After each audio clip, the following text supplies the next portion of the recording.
Hi, I'm Russ Miller, and we're here at RMI Studios in Los Angeles, and I'm just going to take a couple minutes to talk to you about one of the basic processes of tuning the drums. So, the first thing is you got to get yourself some Remo drum heads, which you're seeing here. I got a coated ambassador on the top, and on the bottom is a clear ambassador. And so, again, the coating on top makes it dries the attack a little less attack on a coated head than a clear head, a little smoother sound, so to speak. So, plus you have the ability of using brushes, so that's why we use coated heads. Okay, let's get started. There's about three different main ways of tuning the drum. Okay, the first is tuning both heads exactly the same tension. The second is tuning the drums where the top head is looser than the bottom head, and that creates a pitch bend downward. If you do the bottom head tighter than the top, or the bottom head looser than the top head, it pitch bends upward, which doesn't really burl. You know, it doesn't really sound that good. So 99% of the time, if you're going to tune different pitches, you want to tune the bottom head a little tighter and create a pitch bend down in the drum.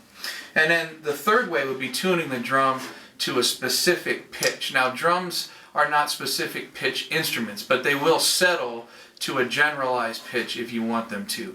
But they do actually fluctuate within a scale when you play it. It's higher pitch when you first hit it, and then it settles down. So it's not like a timpani or something that's a true pitch for the whole drum, but we can make it settle it into a pitch if you want to. It's one of the options. So the first thing that I do, what we have right now, is the heads are put on the drums.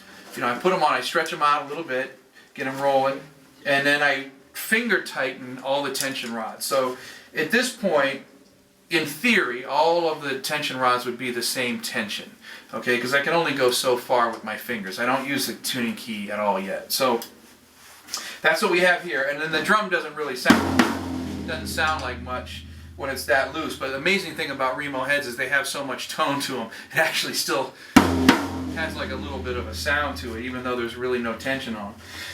So what I do is I go through, and it's very simple. I just take the drum key and I just look at where it lands on the tension rod. So like right there, it's like at 12 o'clock.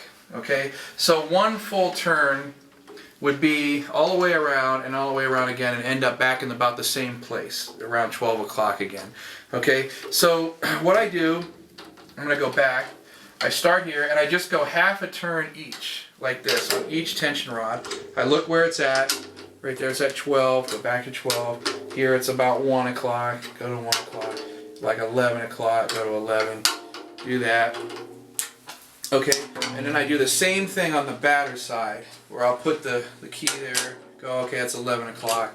Then do a half a turn, this is like 10 o'clock, and so on. So now what I have is the drum at the same tension on top and bottom, okay?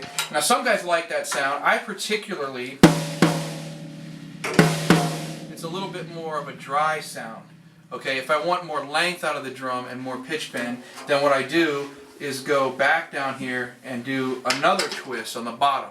So now my bottom head is a little tighter than the top. And generally speaking, from a musical standpoint, I try to make the bottom head about a half step higher on the keyboard.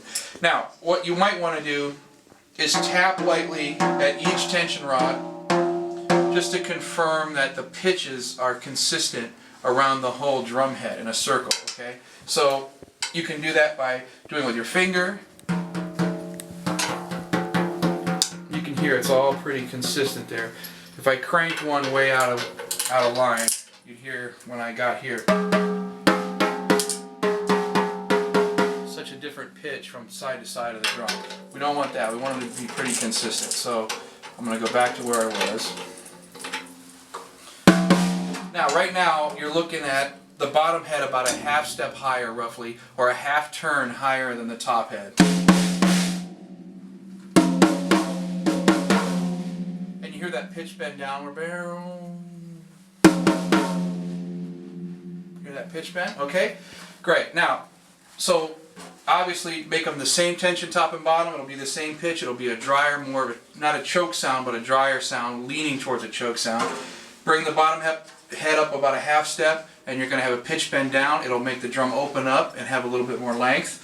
Or if I want to tune it to a specific pitch, I don't have a pitch pipe here, but one of the tricks that I use is you get the pitch from a pitch pipe or a keyboard, and you hum into the drum and turn the keys again, half or a quarter turns at a time. When I reach the pitch that I want, when the drum settles to the pitch that I'm singing, the whole shell will resonate back to me again. And it's like a quick way that I learned when I was tuning timpani, to tune a drum to a specific pitch. When I get to the pitch that I'm singing, the whole drum will ring back to me. And I need a pitch pipe to do that, but that's how you can do it to a specific pitch if you want.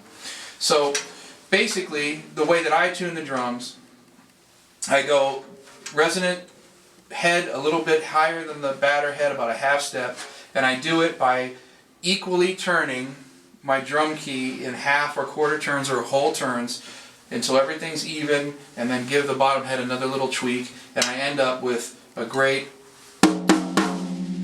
open drum sound like that. This is a 10-inch tom, so it's right? So when I tune the kit, I start with the lowest tom, I go as low as it can go, and then I go up in thirds on the keyboard. So a third of an octave for each one, and I do the same process with each drum. And then I end up with the toms all in sort of a musical family working together. And the only changes I make to that really is when something's working in the music. I want to, if it's clashing with the key, I might change them a little bit, or we want to have the drums sit in a different place sonically, I might bring them up a little higher. But generally speaking, I start with the same tone, and it works 90% of the time. So that's one approach to tuning the drums.